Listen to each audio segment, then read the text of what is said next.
औज़ु बिल्लाहि मिनश शैतानिर रजीम। बिस्मिल्लाहिर रहमानिर रहीम। मोहम्मद रसूल इस्लाम आपकी खिदमत में हाजिर। चैप्टर 7 वेक्टर्स एक्सरसाइज 7.3 आज हम स्टार्ट करने जा रहे हैं। मेरे चैनल को लाइक, सब्सक्राइब और दूसरों के साथ शेयर करना मत भूलिएगा। इल्म फैलाना नेकी का काम है, तो आपने क्या करना है, अपना हिस्सा इसमें ज़रूर डालना है। रब्बि इश्रह ली सदरी व यस्सिर ली अमरी वहलुल उक़दतम मिन लिसानी व यफ़क़हू क़ौली। Rabbi ज़िदनी इल्मा, rabbi ज़िदनी इल्मा, rabbi ज़िदनी इल्मा। Scalar product, dot product और इसका एक नाम जो बुक में नहीं है, इसको इनर प्रोडक्ट भी बोलते हैं। डेफिनेशन क्या है? Let two non zero vectors u and v in plane or space. हमारे पास दो वेक्टर्स हैं u एंड v, जो कि क्या है, स्पेस में। ये आपको नजर आ रहे हैं, दो वेक्टर हैं, एक u है और एक क्या वेक्टर v है। Have same initial point. Initial point से क्या मुराद है, जिस पॉइंट को भी मैं आपके सामने हाईलाइट करूंगा, ये आपका क्या है, इनिशियल पॉइंट है। दोनों का एक ही इनिशियल पॉइंट है। Then the dot product of u and v is defined as. अब इन दोनों का जो डॉट प्रोडक्ट है वो डिफाइन किस तरह होगा? u dot v, u magnitude v magnitude cos theta. अच्छा, मैग्नीट्यूड का सिंबल ये देखें, ये वेक्टर का सिंबल है। इसके ऊपर अगर हम स्ट्रेट लाइंस ड्रॉ करते हैं तो वेक्टर की ये मैग्नीट्यूड होती है। जैसे आपके पास ये u वेक्टर है और स्ट्रेट लाइंस के अंदर ये लिखा हुआ है, तो ये इसका मतलब है u वेक्टर की मैग्नीट्यूड है। और ये वेक्टर v है, स्ट्रेट लाइंस के अंदर ये वेक्टर लिखा हुआ है, तो ये वेक्टर v की मैग्नीट्यूड है into cos of theta. u dot v की डेफिनेशन क्या बन जाएगी? u magnitude v magnitude cos of theta, where theta is angle between u and v। u और v दो वेक्टर्स हैं, इनके दरमियान आपको एंगल ये डायग्राम में नजर आ रहा है। ये थीटा आपका एंगल है जो कि 0 से 180 के दरमियान है। पाई आपका क्या होता है? 180 डिग्री होता है, 0 से पाई या 0 से 180 के दरमियान। इसको बिटवीन पढ़ा जाता है जब ये सिंबल दो लेस देन इक्वल टू के लगाए जाते हैं किसी वेरिएबल की लेफ्ट और राइट साइड के दरमियान, तो इसको बिटवीन या उर्दू में दरमियान पढ़ा जाता है। It is scalar quantity. ठीक है, ये डॉट प्रोडक्ट क्या होता है? स्केलर क्वांटिटी होती है, इसीलिए इसको स्केलर प्रोडक्ट भी बोलते हैं। ठीक है,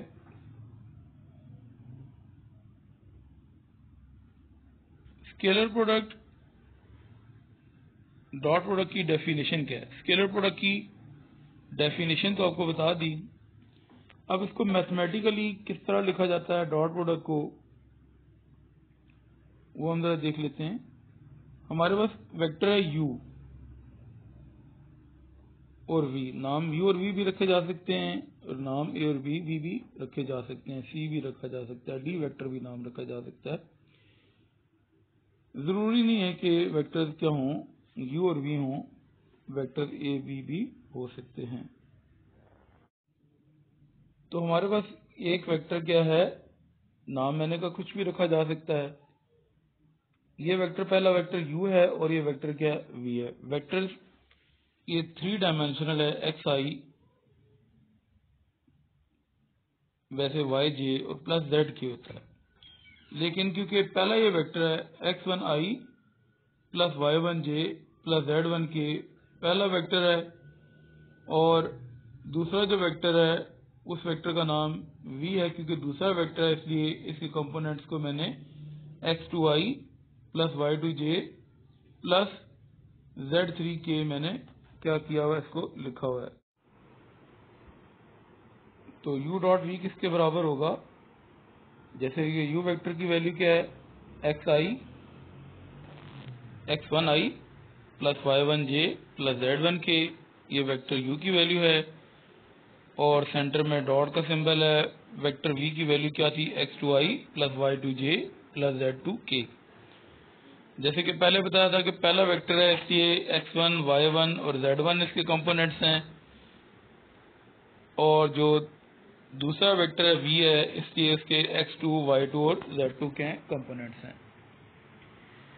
अब जब डॉट प्रोडक्ट होता है तो i की वैल्यू i के साथ मल्टीप्लाई होती है, ठीक है, और j की वैल्यू j के साथ मल्टीप्लाई होती है, और k की वैल्यू क्या होती है, k से मल्टीप्लाई होती है। देख सकते हैं x1 मल्टीप्लाई x2 के साथ, और जो y1 है वो किससे मल्टीप्लाई हुआ है, y2 के साथ, और z1 मल्टीप्लाई हुआ है z3 के साथ।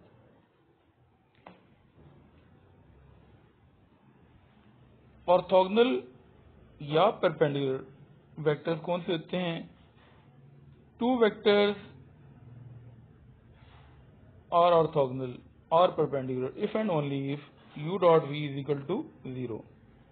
इसका मतलब क्या है इफ एंड ओनली इफ का? ये बात हमेशा के लिए याद रख लें कि अगर वेक्टर परपेंडिकुलर हैं तो उनका डॉट प्रोडक्ट क्या होगा, 0, या अगर डॉट प्रोडक्ट 0 है तो उसका मतलब क्या है, वेक्टर क्या है, परपेंडिकुलर।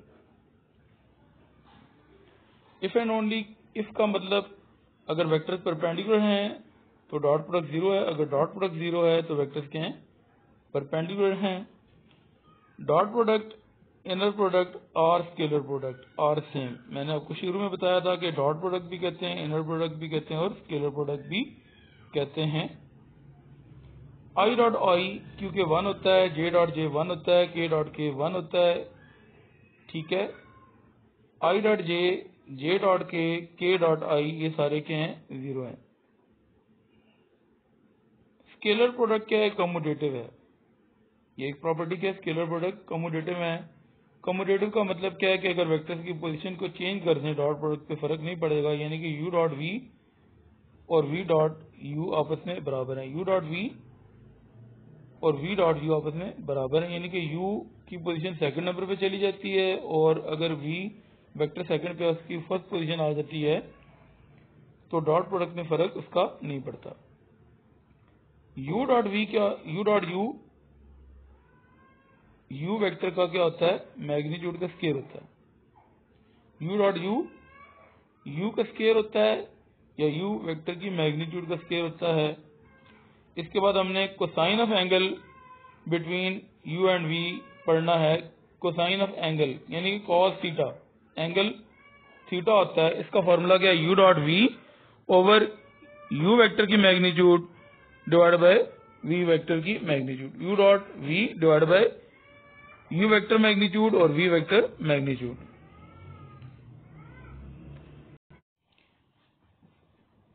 मैग्नीट्यूड ऑफ वेक्टर का फॉर्मूला आप देख सकते हैं, x कंपोनेंट का स्केयर, y कंपोनेंट का स्केयर और z कंपोनेंट का स्केयर और with square root. Magnitude of vector ये सामने इसका फॉर्मूला लिखा हुआ है, square root x square plus Y square plus Z square होता है। इसको हम जब क्वेश्चन में यूज करेंगे तो आप इसको समझ भी लेंगे। पूरे चैप्टर 7 में जो मैग्नीट्यूड है ये काफी दफा इसको हमने पहले भी फाइंड किया है और आगे भी इसको यूज करेंगे। Projection of A along B, projection of A along B का फॉर्मूला याद करने की टेक्निक बता रहा हूं यहाँ पे, क्योंकि सेकंड वेक्टर बी है तो बी की मैग्नीट्यूड क्या होगी, डिवाइड होगी, बाकी ए डॉट बी क्या करेंगे, दोनों फार्मूलों में देख लें, ए डॉट बी या बी डॉट ए आपको बताया था कि क्या होता है, बराबर होता है। वेक्टर्स के नाम ए हो, बी हो, यू है या वी हैं। U dot V is equal to V dot U है। वेक्टर क्या है, उनका जो स्केलर प्रोडक्ट है, डॉट प्रोडक्ट है, वो कम्यूटेटिव होता है। तो दोनों फार्मूलों में A dot B, B dot A कुछ भी लिख सकते हैं। सेकंड वेक्टर क्योंकि बी है तो उसकी मैग्नीट्यूड यहाँ पे डिवाइड हो रही है, और यहाँ पे सेकंड वेक्टर ए है तो उसकी मैग्नीट्यूड क्या हो रही है, डिवाइड हो रही है। Projection of A along B क्या है, A dot B, second vector क्योंकि बी है तो उसकी मैग्नीट्यूड डिवाइड हो रही है। Projection of B along A है, यहाँ पे a डॉट बी लिखें या b डॉट a लिखें एक ही बात है। सेकंड वेक्टर क्योंकि a है तो उसकी मैग्नीट्यूड क्या हो जाएगी, डिवाइड हो जाएगी। कॉस थीटा में और प्रोजेक्शन में क्या फर्क है, कॉस थीटा में दोनों वेक्टर्स की मैग्नीट्यूड डिवाइड होती है और प्रोजेक्शन में जो सेकंड वेक्टर होता है उसकी मैग्नीट्यूड क्या होती है, डिवाइड होती है। ये भी आपको हिंट दे रहा हूँ फॉर्मूला को याद करने की टेक्निक। अब क्वेश्चन 1 है एक्सरसाइज 7.3 का, find the cosine of angle between u and v। दो वेक्टर u हैं और v हैं, इनके दरमियान हमने क्या करना है, एंगल फाइंड करना है कोसाइन का। कोसाइन ऑफ एंगल हमने फाइंड करना है। ये वेक्टर u है और ये वेक्टर v है। सबसे पहले क्या करेंगे, मैग्नीट्यूड फाइंड करेंगे। क्यों, कोसाइन थीटा का जो फॉर्मूला क्या है वो जरा देख लें। u डॉट v जो भी हमने पढ़ा भी था, divide by u magnitude v magnitude. तो सबसे पहले डॉट प्रोडक्ट हमने फाइंड करना है, उसके बाद जो दोनों वेक्टर्स हैं उनकी मैग्नीट्यूड फाइंड करनी है, क्योंकि जब तक डॉट प्रोडक्ट और दोनों वेक्टर्स की मैग्नीट्यूड नहीं होंगी तो उस फॉर्मूले में वैल्यू पुट नहीं कर सकते। फॉर्मूला सबसे पहले आना चाहिए। अगर फॉर्मूला आपको नहीं आता तो आप क्वेश्चन को नहीं कर पाएंगे। फॉर्मूले की 3 रिक्वायरमेंट्स हैं, एक u डॉट v, दूसरा वेक्टर u की मैग्नीट्यूड और तीसरा वेक्टर v की मैग्नीट्यूड। ठीक है, तो अब हम क्या करते हैं, वेक्टर्स की मैग्नीट्यूड फाइंड करते हैं। जैसे कि वेक्टर u है उसकी वैल्यू क्या है, 3i plus j minus k है। वेक्टर u की वैल्यू आपके सामने क्या है, 3i plus j minus k, और वेक्टर v की वैल्यू क्या है, 2i minus j plus k। Vector u और v की क्या हमने कर दी, वैल्यूज पुट कर दी। सेंटर में डॉट है। डॉट प्रोडक्ट की डेफिनेशन आपने पढ़ी थी मैथमेटिकली, क्या थी, पहला वेक्टर क्या है, u है जिसके वैल्यू क्या है, xi प्लस वाई जे प्लस जेड के वेक्टर होता है, क्योंकि पहला वेक्टर है x1i plus y1j plus z1k, और दूसरा वेक्टर क्या है, x2i plus y2j plus z2k। तो अब इन दोनों वेक्टर्स की डॉट प्रोडक्ट मैंने पहले भी डिफाइन किया था, उसको दोबारा डिफाइन कर रहा हूँ। i का जो कंपोनेंट है वो i के साथ मल्टीप्लाई होता है। देख लें x1 x2 i के कंपोनेंट्स हैं जो कि आपस में मल्टीप्लाई हुए हैं। उसके बाद जो j के कंपोनेंट्स हैं y1 और y2 यहाँ पे आपस में मल्टीप्लाई हुए हैं। उसके बाद जो k के कंपोनेंट्स हैं z1 और z2 ये आपस में क्या हुए हैं, मल्टीप्लाई हुए हैं। डेफिनेशन आपने देख ली। अब i का कंपोनेंट क्या है, यहाँ पे 3, और यहाँ पे दूसरे वेक्टर में क्या है 2, तो 3 और 2 आपस में क्या हो गए, मल्टीप्लाई हो गए हैं। j का कंपोनेंट अगर आप देखते हैं, इस वेक्टर में 1 है और इस वेक्टर में -1 है, ये आपस में क्या हो गए, मल्टीप्लाई हो गए।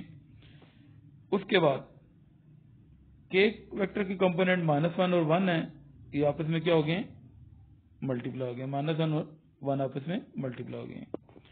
डॉट प्रोडक्ट की डेफिनेशन आपने दोबारा देखी, उसको आपने अब यूज करके देखा। अब इसको सिंप्लीफाई करते हैं, 3 और 2 मल्टीप्लाई के 6 हो जाएंगे। +1 को -1 से मल्टीप्लाई करते हैं -1, -1 को +1 से मल्टीप्लाई करते हैं -1। 6 में से 1 माइनस होंगे 5, 5 में से 1 माइनस होगा तो 4। ये आपके पहली रिक्वायरमेंट आ गई कोसाइन ऑफ एंगल की। अब इसकी जो दूसरी रिक्वायरमेंट है वो क्या है, वेक्टर की मैग्नीट्यूड है। पहला वेक्टर क्या है, u है। ठीक है, पहला वेक्टर u है जिसका x कंपोनेंट क्या है, 3, तो 3 का स्केयर हमने लिखा है क्योंकि वेक्टर की मैग्नीट्यूड का formula x square plus y square है, तो y की वैल्यू क्या है, 1 है। ठीक है, 1 का स्केयर। उसके बाद z का स्केयर हमने लिखना है, तो z की वैल्यू क्या है, -1 है। k के साथ जो वैल्यू होती है वो -1 होती है, -1 का स्केयर हमने लिख दिया। और जब भी वैल्यू पुट करेंगे तो ब्रैकेट के अंदर वैल्यू को पुट करेंगे। देख लें, x की वैल्यू 3 थी, वो 3 ब्रैकेट में पुट किया, y की वैल्यू 1 थी, वो ब्रैकेट में पुट किया, और z की वैल्यू -1 थी, वो भी ब्रैकेट में पुट की है। 3 का स्केयर क्या होता है, 9, 1 का स्केयर क्या होता है, 1, और -1 का स्केयर क्या होता है, 1। बच्चे एक छोटी सी मिस्टेक कर देते हैं, स्केयर के साथ रूट को काट देते हैं। बेटा ये होल का स्केयर होता तो फिर रूट के साथ कट होता। अगर सेंटर में एडिशन का साइन है तो कभी भी स्केयर रूट के साथ नहीं कटेंगे। तो अब इसको सिंप्लीफाई कर लेते हैं। 9 + 1 10 और 10 में एक ऐड किया √11। ये वेक्टर u की मैग्नीट्यूड आपने फाइंड कर ली। अब वेक्टर v की मैग्नीट्यूड आपने फाइंड करनी है, तो वेक्टर v को हम देख लेते हैं। ये वेक्टर v आपके सामने हाईलाइट हुआ है। x की वैल्यू क्या है 2, i के साथ जो वैल्यू होती है वो x होता है। x की वैल्यू 2 है क्योंकि मैग्नीट्यूड का फॉर्मूला क्या है, x² + y²। y की वैल्यू यहाँ पे आपके सामने क्या है, -1 है, जो कि j के साथ जो वैल्यू होती है वो क्या होती है, y की वैल्यू होती है। y की वैल्यू -1 है क्योंकि y का स्केयर है, तो हमने -1 का स्केयर लिखा है। और जो k के साथ वैल्यू होती है वो z की वैल्यू होती है, तो यहाँ पे 1k है ये, ठीक है, लिखना जरूरी नहीं होता। z की वैल्यू 1 है, z का स्केयर क्या बन जाएगा, 1 का स्केयर बन जाएगा। और वैल्यूज मैंने क्या कहा था, ब्रैकेट में पुट करनी है। देख लें, x की वैल्यू 2 थी, ब्रैकेट में लिखी है, उसके बाद स्केयर लगाया। y की वैल्यू -1 थी, उसको ब्रैकेट में लिख के उसके बाद स्केयर लगाया। और z की वैल्यू 1 थी, उसको ब्रैकेट में लिख के स्केयर लगाया। इसको सिंप्लीफाई करते हैं। 2 का स्केयर क्या होता है 4, -1 का स्केयर क्या होता है 1, और 1 का स्केयर क्या होता है 1। इसको सिंप्लीफाई कर लेते हैं। 4 + 1 5 होता है, 5 में 1 ऐड करते हैं, √6 आ जाएगा। फॉर्मूले की तीनों रिक्वायरमेंट्स पूरी हो गई हैं। कॉस थीटा का जो फॉर्मूला है ये सामने आपके साथ पहले मैंने शेयर किया था। अब इसके अंदर वैल्यूज हमने पुट करनी है। u.v over u magnitude, v magnitude, u.v की वैल्यू क्या है 4 है, और वेक्टर u की मैग्नीट्यूड क्या है √11 है, और वेक्टर v की मैग्नीट्यूड √6 है। वैल्यूज पुट कर दी हमने। अब इसको फर्दर सिंप्लीफाई कर लेते हैं। 11 और 6 क्योंकि दोनों स्क्वायर रूट में हैं, तो इसको मल्टीप्लाई करके एक स्क्वायर रूट में लिखेंगे तो √66 बन जाएगा। क्योंकि 11 और 6 मल्टीप्लाई हो जाएंगे, 66 बन जाएगा, और दोनों वैल्यू स्क्वायर रूट में हैं, तो एक स्क्वायर रूट के अंदर ये आ जाएंगी। इसके बाद हम नेक्स्ट पार्ट को सॉल्व करते हैं। सेकंड पार्ट, इसका जो पार्ट 4 में सॉल्व करने जा रहा हूँ, find the cosine of angle between vector u and v। Vector को मैंने आपको क्या कहा था, स्क्वायर ब्रैकेट के अंदर भी लिखा जाता है। ये वेक्टर की सेकंड नोटेशन है। एक वेक्टर को xi + yj + zk की फॉर्म में लिखा जाता है, और अगर स्क्वायर ब्रैकेट हो तो वो भी आपका वेक्टर होता है। तो वेक्टर की ये सेकंड नोटेशन है। x कंपोनेंट आपका 2 है, उसके साथ i लिखेंगे, y कंपोनेंट आपका -3 है, उसके साथ j लिखेंगे, और z कंपोनेंट 1 है, उसके साथ k लिखेंगे, 1k, तो उसको हम k ही लिखते हैं, 1 लिखने की जरूरत नहीं होती। सेकंड वेक्टर v है, ठीक है, जिसका x कंपोनेंट क्या है 2 है, उसके साथ i लिखा, y कंपोनेंट क्या है 4 है, उसके साथ j लिखेंगे, और z कंपोनेंट 1 है, जिसके साथ हमने k लिख दिया। दोनों वेक्टर्स हमारे पास लिख दिए हैं xi + yj + zk की फॉर्म में। डॉट प्रोडक्ट की डेफिनेशन मैंने आपको क्या बताया था, x कंपोनेंट से मल्टीप्लाई होता है, या i कंपोनेंट इसको कहते हैं, i कंपोनेंट i के साथ, j वाली वैल्यू j के साथ, और k की वैल्यू k के साथ मल्टीप्लाई होती है।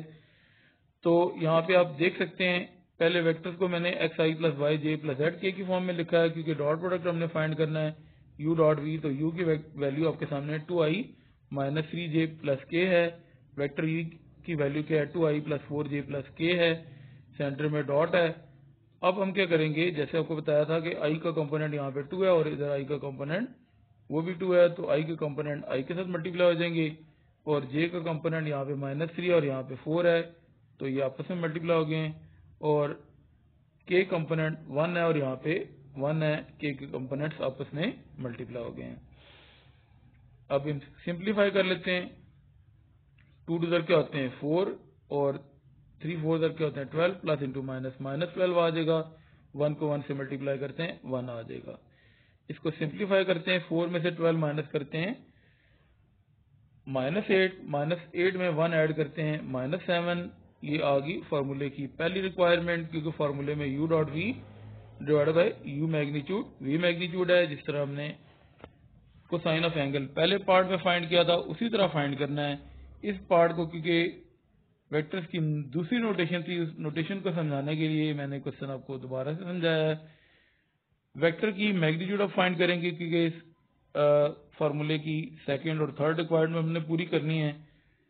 x की वैल्यू क्या है 2 है, ठीक है। जब हम वैल्यू पुट करते हैं तो 2 को ब्रैकेट में लिख के इसके ऊपर स्केयर लगाएंगे, क्योंकि फॉर्मूला मैग्नीट्यूड का क्या है, X square plus Y square plus Z square है स्केयर रूट के अंदर। वेक्टर यू में एक्स की वैल्यू 2 है, उसके ऊपर स्केयर लिखेंगे, 2 को ब्रैकेट में लिख के, वाई की वैल्यू -3 है, -3 के ऊपर स्केयर लगाएंगे, ब्रैकेट के अंदर को -3 लिखेंगे, और z की वैल्यू 1 है, 1 को ब्रैकेट में लिख के उसके ऊपर स्केयर लगाएंगे। और मैग्नीट्यूड में क्योंकि स्केयर के बाद स्केयर रूट भी होता है होल के ऊपर, तो हमने होल के ऊपर स्केयर रूट लगाया हुआ है। इसको सिंप्लीफाई कर लेते हैं। 2 का स्केयर क्या होता है 4, -3 का स्केयर क्या होता है 9। नेगेटिव अगर नंबर हो, उसकी पावर अगर इवन हो तो आंसर पॉजिटिव होता है, क्योंकि 2 क्या है एक इवन नंबर है, और -3 का स्केयर क्या बन देगा +9 बन जाएगा।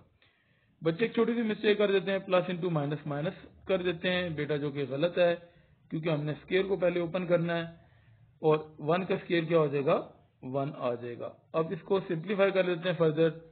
4 + 9 क्या हो जाएंगे 13, और 1 ऐड होके स्केयर रूट 14। पहले वेक्टर की मैग्नीट्यूड आपने फाइंड कर ली। अब दूसरा वेक्टर v है, जिसकी मैग्नीट्यूड हमने फाइंड करनी है। x की वैल्यू 2 है, 2 को ब्रैकेट में लिख के ऊपर स्केयर लगाएंगे, y की वैल्यू 4 है, ब्रैकेट में लिख के 4 को स्केयर ऊपर लगाएंगे, और z की वैल्यू 1 है, 1 को ब्रैकेट में लिख के इसके ऊपर स्केयर लगाएंगे। और मैग्नीट्यूड के ऊपर क्योंकि होल का स्केयर रूट होता है, तो हमने स्केयर रूट सारी वैल्यू पे लगा दिया है। 2 का स्केयर क्या आ जाएगा 4, 4 का स्केयर क्या होगा 16, ठीक है, और 1 का स्केयर क्या आ जाएगा 1 आ जाएगा।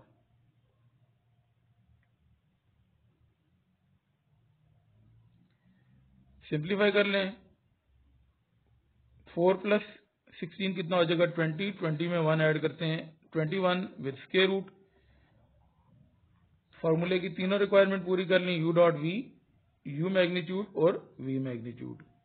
फॉर्मूला आपके सामने हाईलाइट हमने पहले से किया हुआ था, u dot V divide by u magnitude v magnitude. ये क्या है cosine of angle between vector u and v। Vectors के नाम कुछ भी हो सकते हैं, जरूरी नहीं है कि u और v हो। तो हमने फॉर्मूले में u डॉट वी की वैल्यू क्या है -7 है, हमने वैल्यू पुट कर दी। वेक्टर u की मैग्नीट्यूड स्क्वायर रूट 14 है, और वेक्टर v की मैग्नीट्यूड स्क्वायर रूट 21 है। वैल्यूज पुट कर ली। अब इसको क्या कर लेते हैं हम सिंप्लीफाई कर लेते हैं, क्योंकि ये वैल्यूज क्या हैं एक रूट के अंदर हैं, तो हम एक स्क्वायर रूट लगा लेते हैं। 14 को हम लिख सकते हैं 2 × 7, और 21 को लिख सकते हैं 7 × 3। अब इसको सिंप्लीफाई करते हैं फर्दर। 7 क्योंकि पेयर में है, तो एक रूट से ये बाहर आ जाएगा, और 2 और 3 क्योंकि पेयर में नहीं है, ये इसके रूट के अंदर एक अकेला लिखा जाएगा।